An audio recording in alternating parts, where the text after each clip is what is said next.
Tidak mudah hidup dalam perkenanan Tuhan, tidak mudah. Dan engkau dengan gampangnya berkata, semua kasih karunia, engkau akan dihakimi. Kebenaran itu tuntunan Tuhan bersama hati nuranimu loh.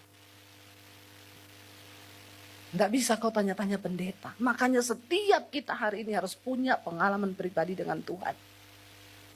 Kenapa saya nggak mau doain orang? Saya selalu bilang, kau cari Tuhan sendiri. Berlutut di kamarmu, cari Tuhan. Jangan datang sama pendeta. Tidak ada pendeta hebat yang bisa membawa kau ke surga. Yang ada itu Tuhan yang hebat. Dia mau berbicara kepadamu secara pribadi. Kenapa kau nggak pernah ketemu Tuhan? Kenapa hidupmu nggak pernah dipulihkan? Kau sudah ditumpang tangan pendeta-pendeta hebat. Ya, saya ini sama pendeta ini sudah tumpang tangan, Bu. Sama ini sudah ditumpang tangan loh, Bu. Makanya saya mau ke Ibu Dewi, saya tumpang kaki ya. Saya bilang bukan tumpang tangan pendeta hebat yang bisa bikin hidupmu berubah. Tapi ketika kau ketemu Tuhan, masuk di kamar kau, tutup pintu, nangis sama Tuhan secara pribadi. Dia pasti datang. Karena korban yang berkenan kepada Tuhan itu adalah hati yang hancur dan jiwa yang remuk. Saya bilang tidak mungkin kalau kau nangis dari Tuhan, dia tidak menyatakan dirinya, itu tidak mungkin saudara. Cuma mungkin kau belum sungguh-sungguh cari Tuhan. Dikatakan loh saudara ayat ini, orang benar saja, benar loh, hampir-hampir tidak selamat dalam penghakiman. Bagaimana kesudahannya dibilang di sana tadi ayat itu apa? Bagaimana kesudahannya dengan orang fasik dan orang berdosa? Apa itu orang fasik? Orang fasik itu orang yang tahu kebenaran, tapi dia tidak melakukan. Itu orang fasik. Sekarang banyak nggak? Banyak. Ya, duduk di gereja tiap minggu. Tapi pulang tetap berzina, tetap homo, tetap lesbi, tetap selingkuh, tetap nyolong, tetap nyuri, tetap nggak mau dengar suara Tuhan. Itu orang fasik, ngerti kebenaran tapi nggak mau melakukan. Dan orang berdosa, beda loh, orang fasik dan orang berdosa. Orang berdosa, orang yang terus hidup di dalam dosa. Enak banget saudara kalau nggak ada penghakiman. Kasih karunia, Yesus sudah menanggung dosa kita lalu, sekarang sampai yang akan datang. Ya enak aja ya, tidak menghormati kasih karunia. Kasih karunia itu mahal sekali harganya. Makanya kita harus sungguh-sungguh hidup dalam kekudusan. Pegang itu sungguh-sungguh. Dikatakan di sana, dan jika orang benar hampir-hampir tidak diselamatkan, tolong tayangkan ayat ini. Apakah yang akan terjadi dengan orang fasik dan orang berdosa? Tanda tanya saudara. Jadi jangan sampai kita bermain-main dengan dosa. Kenapa kita belajar perjanjian lama? Ya itu kita belajar tentang sifat-sifat Allah. Supaya kita mengenal Tuhan lebih lagi saudara. Orang-orang yang ngomong kasih karunia itu orang-orang yang gak mau belajar tentang Tuhan. Dia gak mau belajar tentang sifat Tuhan. Ya dan kebanyakan mereka itu masih hidup di dalam dosa. Hati-hati kalau sekarang pendeta gak mau khotbah kekudusan loh. Hati-hati loh saudara. Ada seorang ibu gembala konseling sama saya, Bu Debi, saya mau konseling. Selama ini suami saya itu gembala. Saya tuh tanya sama dia, kenapa kamu gak pernah khotbah kekudusan? Dia marahin saya. Ya, ngapain? Istrinya bilang, kamu tuh nanti akan tanggung jawab di hadapan Tuhan loh. Kamu harus khotbah kekudusan supaya jemaat bertobat. Lalu dia bilang, ternyata Bu, suami saya selingkuh. Akhirnya ketahuan selingkuh, istrinya bilang, oh ini tuh penyebabnya, makanya selama ini kamu gak pernah khotbah kekudusan. Gak pernah ngomong kebenaran di gereja. Lalu suaminya bilang begini, terus kamu mau apa? Kalau kamu tahu saya selingkuh, kamu mau apa? Kamu mau jemaat tahu saya selingkuh? Terus kamu mau makan dari mana kalau jemaat tahu saya selingkuh? Ngeri saudara, ngeri ya. Mimbar gereja hanya dipakai untuk cari makan. Makanya saya bilang saudara, kalau engkau tidak mempersembahkan tubuhmu kepada Tuhan sebagai korban yang kudus hidup, jangan kau berdiri di mimbar ini untuk cari makan. Kau akan dapat pukulan lebih kuat lagi. Saya ketemu sama seorang pelayan Tuhan di gereja homoseksual. Ya dia bilang, kenapa gereja itu menghakimi? Orang-orang berdosa gak boleh pelayanan. Saya bilang bukan menghakimi. Yesus mengasihi orang berdosa, tapi Yesus benci dosa. Dan mimbar ini bukan sembarang mimbar. Ini bukan panggung. Kalau kamu berdosa, mending kamu off dulu dari pelayanan, bereskan hidupmu, bertobat. Saya pun siap mentor kamu. Jawabannya apa? Kalau saya nggak pelayanan, Bu, saya makan dari mana? Saya itu cari uang dari pelayanan. Ngeri, saudara, ngeri. Ngeri loh. Kalau ini panggung, kita nggak harus mempersembahkan hidup. Karena ini panggung. Entertain ini. Saudara mau pelayanan di sini, habis bersina, habis homo, habis selingkuh, naik-naik aja. Kalau engkau melihat ini panggung, maka saya berdoa supaya gereja jangan menjadikan ini panggung, ini mimbar, ini mesbah yang kudus, katakan. Supaya iman kekristenan jangan bergeser.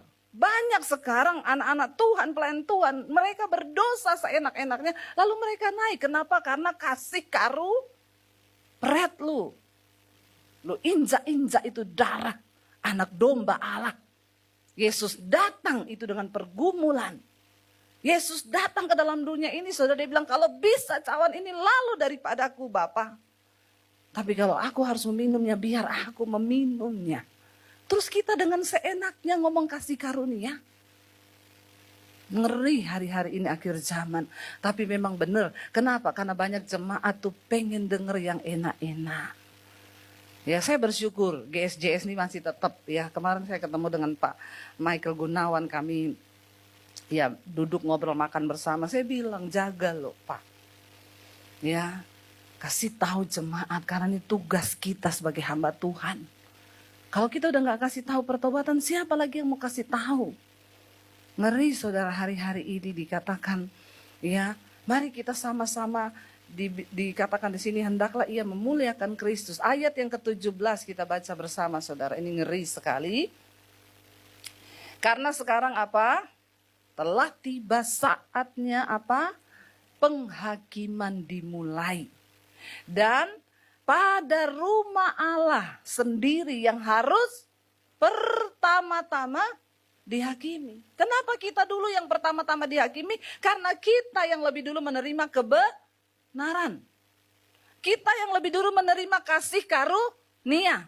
Sekarang saya mau tanya, kalau sudah kasih karunia, kenapa ada penghakiman lagi? Kenapa kita harus dihakimi lagi? Dikatakan sebab sekarang, karena sekarang telah tiba saatnya penghakiman dimulai, dan pada rumah Allah sendiri yang harus pertama-tama dihakimi loh. Jangan anggap santai, jangan anggap remeh iman kita kepada Tuhan. Hidup kita selama ini, itu semua tercatat, saudara. Dan satu saat Alkitab bilang, kita semua harus memberikan pertanggungan jawab di hadapan Tuhan. Tidak ada satupun yang lolos. Saya, ya. Bukan berarti saya hamba Tuhan, saya lebih dulu. Bahkan di firman Tuhan dikatakan, hati-hati yang mau jadi hamba Tuhan. Engkau akan menerima lebih banyak pukulan daripada jemaat. Kenapa? Karena engkau yang ngajar. Tapi kau tidak melakukan. Ya, kau lebih banyak pukulan. Maka saya bilang, kalau belum beres hidupmu, jangan dulu naik di mesbah ini, di mimbar ini. Kenapa kita mengasihi? Kenapa kita melayani Tuhan? Karena kita ini sudah dijamah Tuhan, itu yang benar. Orang yang melayani Tuhan itu karena dia sudah dijamah, hidupnya sudah dipulihkan, dia sudah bertobat, tanda dia mengasihi dan ingin membalas kasih Tuhan, dia melayani. Tapi sekarang kan tidak. Ya, sembarangan aja orang masuk dalam pelayanan tanpa mengerti akan arti dari pelayanan itu sendiri. Ya, makanya dikatakan di sini, ingat saudara, hati-hati, sekarang telah tiba saatnya penghakiman. Iya, dan dikatakan di sana ngeri sekali saudara, dan pada rumah Tuhan sendiri dulu yang harus pertama-tama dihakimi. Kita dulu karena kita tahu kebenaran. Ya, makanya ada doanya, ampuni dia Tuhan, karena dia tidak tahu apa yang dia lakukan. Gampang berdoa bagi orang yang nggak tahu. Tapi bagi yang tahu ini, ya ampuni dia Tuhan, karena dia tahu tapi dia pura-pura tidak tahu. Nggak tahu diampuni atau tidak. Tapi yang jelas kita semua pertama-tama harus dihakimi. Kapan penghakiman itu? Sekarang sudah mulai. Lewat pergumulan, lewat tantangan, lewat masalah, keuangan, sakit, penyakit. Apakah kita tetap teguh berdiri sampai di ujung akhir pertandingan hidup kita dan berkata, Engkau Tuhan yang baik, Tuhan yang kudus, dan aku menghormati Engkau sampai di garis akhir. Aku tetap menjaga hidup dalam kekudusan bersama dengan Tuhan. Saudara, ada upah loh bagi orang yang sungguh-sungguh hidup kudus. Saya sama suami suka share di mobil. Iya ya, orang-orang hidup ngomongin tentang kasih karunia. Walaupun bagaimana dosamu tetap selamat. Enak ya, enak loh ya. Terus sekarang ngapain kita capek-capek hidup kudus? Boya sudah malam kita clubbing aja, mabok-mabok, disko-disko di sana, kan enak toh. Lah kenapa saudara? Saudara pikir bertahan hidup kudus itu enak? Enak gak hidup kudus? Nggak enak. Ada harga yang harus dibayar, ada daging yang harus disangkal. Pengen balas yang jahat, gak boleh balas. Sakit hati gak kita? Ya kadang bergumul saudara, tapi itu yang Tuhan mau. Kapan penghakiman itu? Sekarang ini loh. Kita sedang diuji. Ya, saya punya teman saudara, ya dia punya tambang. Dia mulai belajar mendengarkan kebenaran dengan khotbah saya. Bu Debbie, ini tambang saya di demo, tambang saya gini, mobil saya dibakar bu. Anak buah saya di tambang udah tanya, Pak ngomong iya aja bos. Bos ngomong iya beres semua ini. Tapi saya kalau ngomong iya bu, saya tahu akan ada korban. Kalau dulu saya belum tahu kebenaran, saya ngomong iya ini beres bu. Saya bilang sama dia, Pak kau masih kurang kaya. Jangan utang darah ya Pak. Nanti anak cucumu yang akan bayar. Dan kau binasa masuk neraka. Saya bilang, kadang-kadang ya Pak, lebih bahagia orang yang gak punya uang. Seringkali orang karena menghalalkan segala cara, dia pengen dapat uang. Dia halalkan segala cara, dia bunuh orang, dia lakukan semua yang tidak benar. Cuma demi dapat uang, terus kau binasa Pak. Terus saya sekarang harus apa Bu Debbie? Duduk di kaki Tuhan. Doa. Cuma doa. Iya, cuma doa, tapi engkau melibatkan Tuhan. Ya, saya sudah habis cara ini, Bu, lapor polisi juga tidak ada guna begini-begini. Berdoa, Tuhan bilang, bukan karena kuat gagahmu, tapi karena rohku. Bapak akan lihat Tuhan yang akan berperang. Tapi sampai kapan, Bu? Berjuang untuk hidup dalam kebenaran itu memang sulit, Pak. Tidak gampang. Tetap bertahan karena engkau sekarang sedang ada dalam penghakiman Tuhan loh. Sekarang penghakiman itu sudah dimulai. Lalu dia bilang ya udah. Besoknya demo lagi di tambangnya. Bu, ini demo Bu, lihat nih Bu. Truk saya dibakar, dikirimin video. Saya mesti ngapa sekarang Bu? Anak buah saya sudah tanya, bos ngomong iya tok bos, iya. Tunggu saya tanya dulu sama pembimbing rohani saya, dia bilang. Dia tanya saya, Bu, nih Bu, kayak gini nih. Dia kirim video. Saya juga kaget lihat, sampai kayak begitu. Saya sekarang ngomong iya Bu, atau bagaimana? Berdoa. Dia pergi ke tambangnya, ketemu sama anak buahnya. Bos, kenapa bos jadi bencong sekarang? Saya enggak bencong. Ya, terus apa yang harus kami lakukan? Menurut mentor rohani saya, dia bilang, berdoa, doakan tuh musuh-musuhmu. Mereka semua gila ya, kenapa lu jadi gila, ini gila. Kita suruh doakan musuh. Iya, katanya doakan aja. Saya bilang tahan ya, jangan bertindak dengan kedaginganmu. Ingat, utang darah akan dibayar nyawa.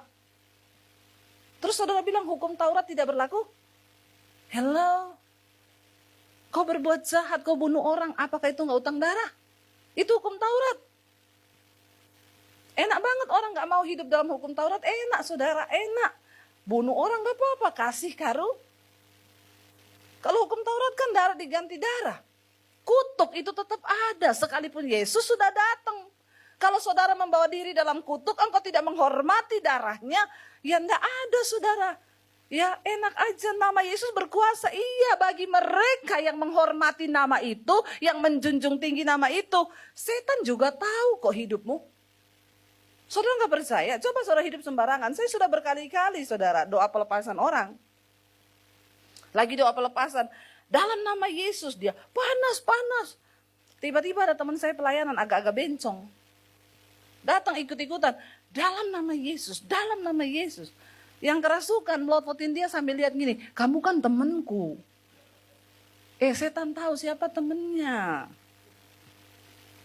Ya, jadi tidak usah pura-pura. Orang yang menghormati nama Yesus, yang hidup dalam kekudusan, engkau punya kuasa. Nama itu berkuasa. Tapi bagi orang yang tidak menghormati nama itu, kau coba tengking orang kerasukan, dia ketawain kau. Tidak ada kuasa dalam dirimu. Tuhan pun tahu siapa yang sungguh-sungguh menghormati dia, siapa yang sungguh-sungguh hidup menurut perintah-perintahnya. Nggak bisa sembarangan, saudara, ya. Kita sekarang sedang penghakiman. Lalu dia bilang, Bu, sekarang bagaimana, Bu? Saya cuma suruh doa. Saya cuma balas berdoa, duduk di kaki Tuhan. Nggak berapa lama dia kirim, Bu, ajaib ya, Bu. Saya baru lihat nih tangan Tuhan bekerja, Bu. Ya, akhirnya terjadi demo. Ya, saling bacok, polisi turun, polisinya dibacok. Kalau sudah begitu, akhirnya bagaimana? Ya rame lah, ribut lah. Ya, ternyata yang menjahati dia itu ya perusahaan sebelah. Dan dia bilang, saya udah tahu, Bu, ternyata perusahaan sebelah usut punya usut. Dan ibu tahu berita hari ini di koran, perusahaan itu ditutup, sekarang lagi diperiksa KPK. Karena ternyata keuangannya bermasalah. Bukan orang-orang bawahnya aja yang diberesin Tuhan, Bu, sampai ke akar-akarnya. Dia bilang, Tuhan ajaib ya, Bu. Makanya dari dulu saya bilang juga apa? Coba kalau kau sudah bunuh orang, apakah Tuhan akan membela sampai seperti itu? Tapi banyak orang gak mau percaya Tuhan. Makanya firman Tuhan bilang, terkutuklah orang yang mengandalkan manusia, yang mengandalkan kekuatannya. Kita terkutuk bukan waktu pergi nyembah-nyembah di bawah pohon setan, enggak loh. Engkau mengandalkan kekuatanmu sendiri, hidupmu terkutuk. Bilang lagi, hukum Taurat nih Debbie Basir. Ya, jangan sembarangan hidup ini. Ya, diberkatilah orang yang mengandalkan Tuhan. Makanya banyak orang Kristen tuh hidupnya terkutuk. Padahal dia tiap minggu ke gereja loh. Tapi kenapa terkutuk? Apa ciri-ciri orang terkutuk? Tidak pernah ada keadaan baik. Kekayaannya banyak, tapi nggak dikasih karunia menikmati, itu terkutuk. Ya, ayat yang ke-15 baca. Ayat yang ke-14 tadi dikatakan, berbahagialah jika kamu itu dinista karena nama Kristus, berarti roh kemuliaan itu ada padamu. Kalau orang punya roh kemuliaan, dia pasti akan dinista, diomongin, karena kita hidup benar, enggak apa-apa. Ayat 15 berkata, baca bersama, janganlah ada di antara kamu yang harus menderita sebagai apa? Pembunuh, pencuri, penjahat, atau pengacau. Ya, kalau kita menderita karena kebenaran, puji Tuhan, haleluya 12 kali. Saya diusir karena menerima Tuhan Yesus. Ya, saya dianggap pemberontak karena saya mau hidup dalam kebenaran. Tidak apa-apa. Tuhan melihat kita, saudara. Tuhan yang menilai hidup kita. Tapi daripada dikatakan di situ, ya kalau engkau menderita, ya sebagai pembunuh, pencuri, penjahat, atau pengacau, ya itu bikin malu Tuhan, ya. Ada kan orang dibilang gitu, oh itu udah terkenal dari dulu. Ya, pencuri. Hari-hari ini banyak orang masuk ke gereja, nawar-nawarin saham. Ketemu pengusaha-pengusaha, korbannya banyak, miliaran, puluhan miliar. Ya, setelah diselidiki, oh memang dia dari dulu begitu. Ternyata ini sudah kasus berikutnya, tapi berkedok rohani, bawa firman. Ya, saya sekarang kalau ngomongin saham sama teman-teman saya orang-orang kaya, pasti mereka percaya. Karena